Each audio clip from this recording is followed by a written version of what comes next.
Il est arrivé, le Vision Pro, le tout nouveau casque de réalité virtuelle et augmentée d'Apple, présenté comme l'ordinateur spatial le plus avancé au monde, avec une expérience à couper le souffle. Mais sa présentation suscite beaucoup d'inquiétudes également. Certains craignent que ces technologies nous isolent davantage, nous immergent dans une autre réalité et nous rendent au final plus aliénés et seuls que jamais. Jack Dorsey, l'ancien PDG de Twitter, avait aussitôt réagi au Vision Pro en faisant une allusion au futur dystopique que dépeint le film d'animation Wall-E. I'm super worried and concerned with how out of touch it might make people and how it distances us even further. I Mmh. think another movie, Wall-E by Pixar. That's the future we're driving towards, with everyone in the floating chairs, drinking their food out of straws and constant 24/7 entertainment. And you can see that like the whole world is headed this way. And I want to believe that there's a different answer. On le voit avec l'usage déjà excessif des smartphones, cela nous distrait parfois à outrance, provoque une dépendance, réduit nos capacités de mémorisation, engendre des difficultés sociales et des problèmes de santé mentale. Néanmoins, une utilisation équilibrée offre des bénéfices en termes d'apprentissage et de communication indiscutables. Oui, nous sommes à l'aube d'un changement majeur. En réalité, le Vision Pro pourrait être une solution éducative totalement disruptive.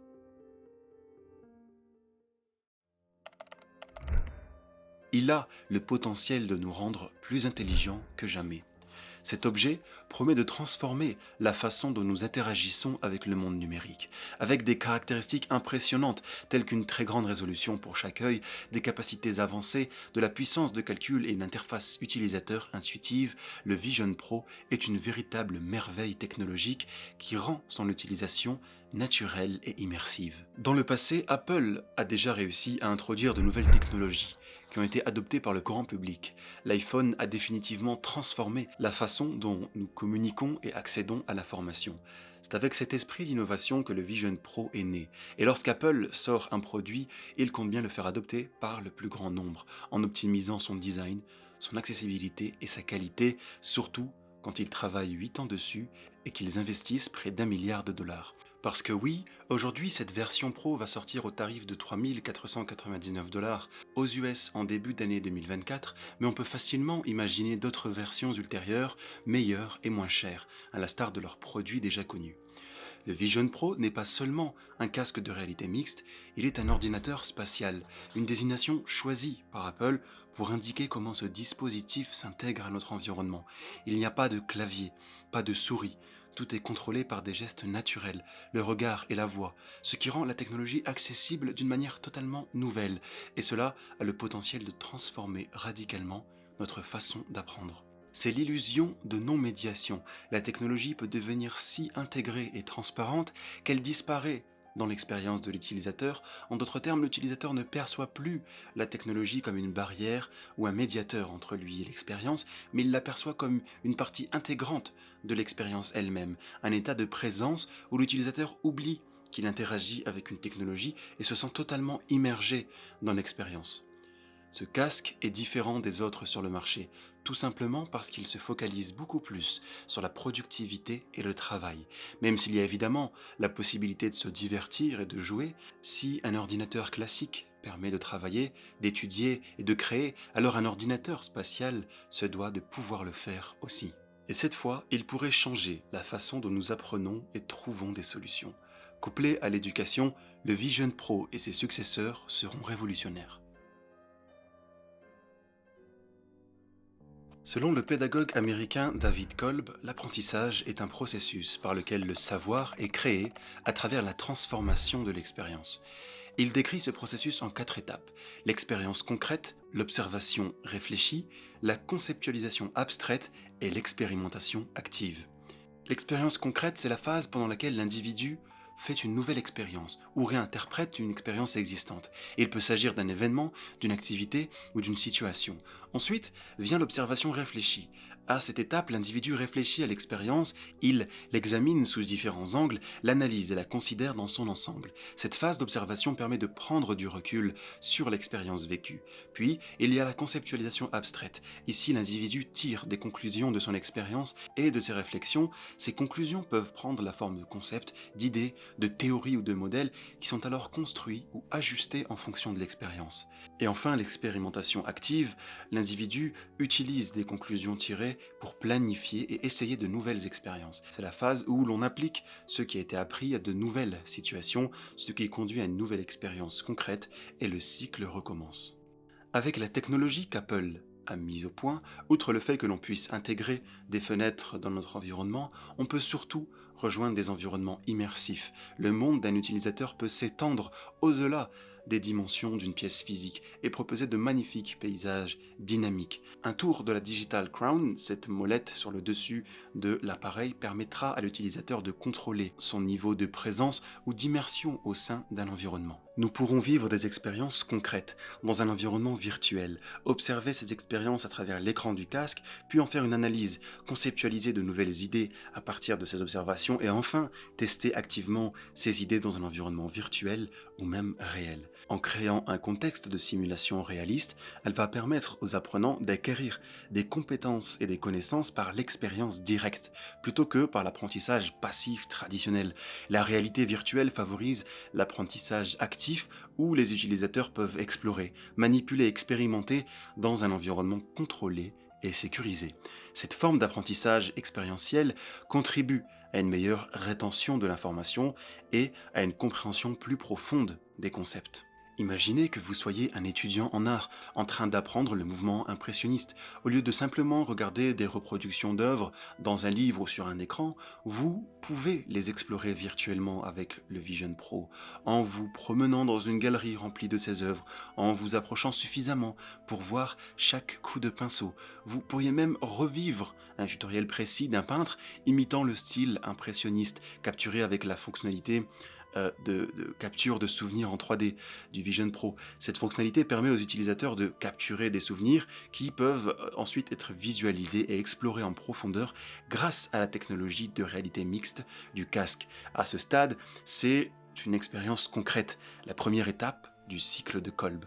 Ensuite, vous réfléchissez à cette expérience, peut-être en discutant avec des personnes présentes dans la galerie virtuelle ou en prenant des notes sur ce que vous avez vu et ressenti. Vous développez de nouvelles idées sur l'utilisation de la couleur et de la lumière par les impressionnistes et vous mettez ces idées à l'épreuve en peignant vous-même. Puis vous retournez dans l'environnement virtuel pour examiner de nouveau les œuvres, pour affiner votre coup de pinceau et comparer vos productions alors même que vous habitez au fin fond de l'Islande, loin de toute civilisation.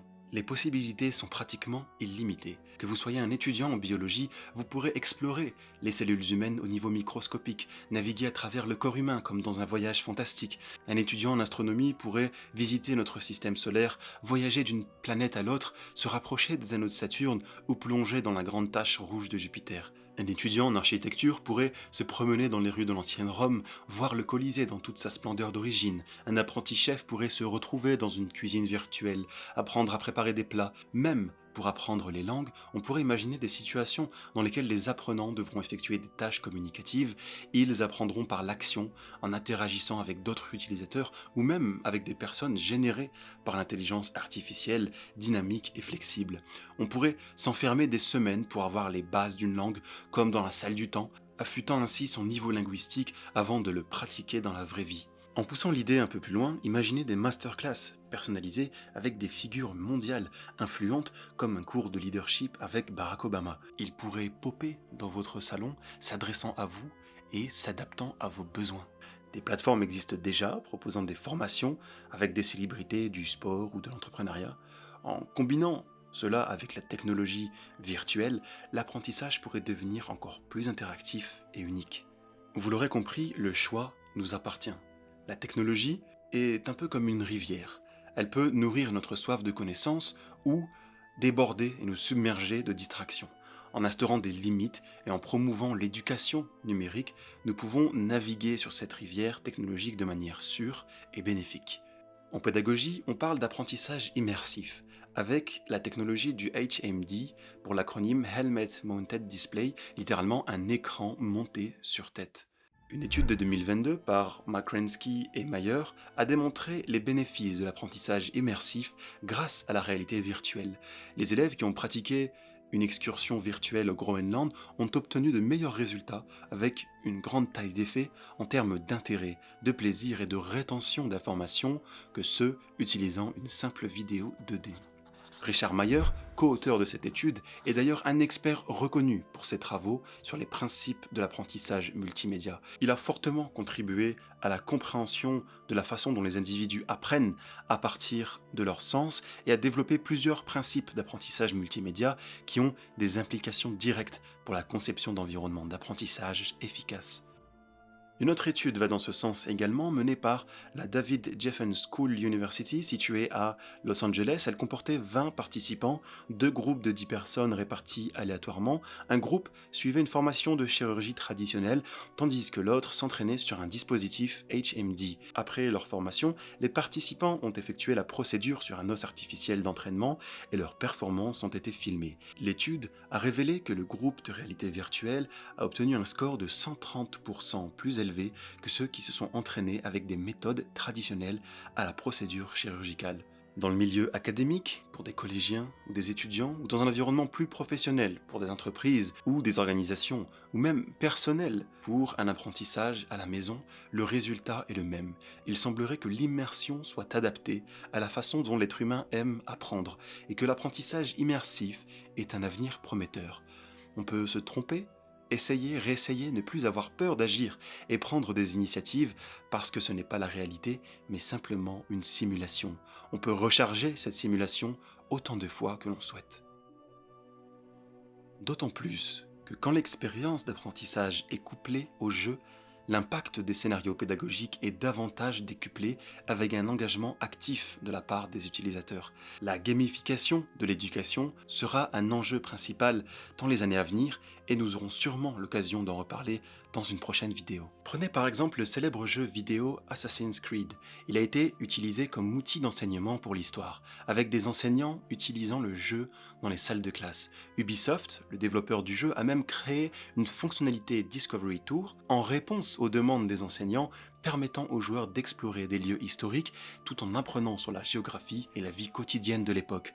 Les tours de découverte sont guidés par des historiens offrant une expérience d'apprentissage immersif et engageante. En plus de cela, plusieurs anecdotes montrent comment Assassin's Creed a aidé les joueurs à en apprendre davantage sur l'histoire.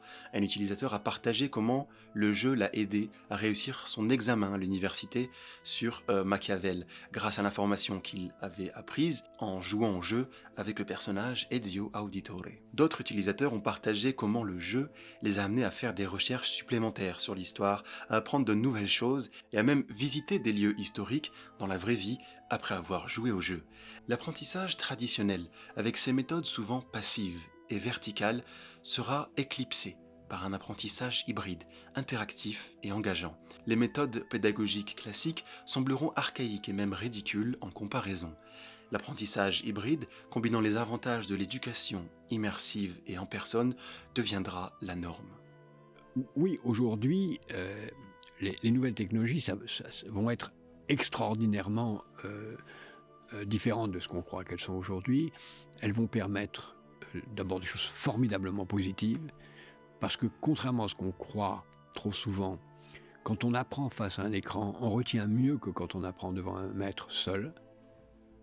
Et le cumul d'un enseignement par un maître et d'un écran est le meilleur. Et il y a vraiment tout ce qu'on sait aujourd'hui par le peu de choses que les neurosciences nous apprennent déjà, c'est ça, c'est que ça peut être un outil formidablement positif. Que demain, il y aura d'autres outils qui vont arriver et qui sont pratiquement déjà là, c'est-à-dire les hologrammes, c'est-à-dire le métaverse, c'est-à-dire ce qui va venir aussi par les connaissances génétiques. Tout ça va permettre de faire des progrès extraordinaires dans les processus d'apprentissage qui font que l'école, qui aujourd'hui, et c'est l'autre versant, est complètement menacée d'être balayée par le fait qu'on passe plus de temps devant un écran pour jouer que pour quoi que ce soit, que le processus de concentration est affaibli, que TikTok est un lieu d'enseignement peut-être parfois plus important que les écoles elles-mêmes dans certains pays. C'est le cas une partie des États-Unis, une partie du Canada, dans certains milieux déjà en Europe occidentale. On a un risque considérable de voir le maître discrédité parce que les élèves apprendront plus de l'extérieur. Et donc il faut avoir, c'est ce que je disais en commençant notre conversation, il faut considérer que le processus d'apprentissage, d'abord, il est tout au long de la vie, et qu'ensuite il est fait de culture, de rencontres avec des maîtres, mais aussi d'apprentissage personnel. Et donc l'école, comme le travail, doit être hybride. On ne doit pas aller à l'école tous les jours. Pour un enfant, on doit passer une partie du temps dans le périscolaire, avec sa famille qui doit vous apprendre des choses. Il y a des expériences exceptionnelles en France qui sont faites là-dessus, pour créer les conditions d'un enseignement qui utilise l'école comme une partie du processus de formation et de transmission. Depuis des années, Apple a toujours montré un fort intérêt pour le domaine de l'éducation. La firme de Cupertino a toujours eu la vision d'utiliser la technologie pour transformer et enrichir l'apprentissage. Parmi les nombreuses initiatives qu'elle a prises, une qui se distingue est l'initiative Community Education Initiative. Lancée en 2019, le CEI a pour objectif d'apporter la programmation, la créativité et les opportunités de carrière aux apprenants de tout âge et aux communautés traditionnellement sous-représentées dans la technologie. À travers le CEI, Apple collabore avec les écoles, les institutions éducatives et les organisations communautaires pour fournir du matériel Apple, des bourses, du soutien financier, des ressources pour les éducateurs et un accès à des équipes d'experts qui travaillent aux côtés des éducateurs pour améliorer l'apprentissage des élèves avec la technologie. Les Mac d'Apple, avec leur robustesse et leur facilité d'utilisation, ont déjà prouvé leur efficacité dans les environnements éducatifs. En combinant cela avec les possibilités offertes par le Vision Pro, Apple est bien placé pour devenir un partenaire clé dans l'éducation mondiale. On pourrait très bien envisager un futur où Apple, au-delà des produits technologique créerait sa propre université offrant des diplômes accessibles directement depuis ses appareils, comme le souligne Idriss Aberkan. Il ne sera pas inenvisageable qu'Apple déploie l'équivalent d'université un jour, de vraies universités, de structures qui vont dépasser le diplôme. Apple cherchera à disrupter ce modèle, mais qu'Apple soit en charge de modules d'enseignement, d'équivalent de diplôme, mais si vous voulez de crédit universitaire, ou l'équivalent de crédit universitaire à l'international, peut-être même sur blockchain. Apple s'intéresse de façon très étroite au marché de l'éducation. Un jour, Apple remettra l'équivalent de diplôme, un jour les gens se formeront par Apple à des disciplines fondamentales. Je veux dire, on pourra même envisager dans 30 ou 40 ans un prix Nobel qui aura fait ses études chez Apple. C'est quelque chose de très sérieusement envisageable, parce que c'est un des marchés d'avenir pour Apple, la formation, l'éducation en général. Apple, se diversifiant dans l'éducation, proposerait des modules pédagogiques où chaque utilisateur pourrait alors accéder à un radar de compétences, un outil de suivi personnalisé pour évaluer leurs compétences cognitives, socio-émotionnelles et techniques.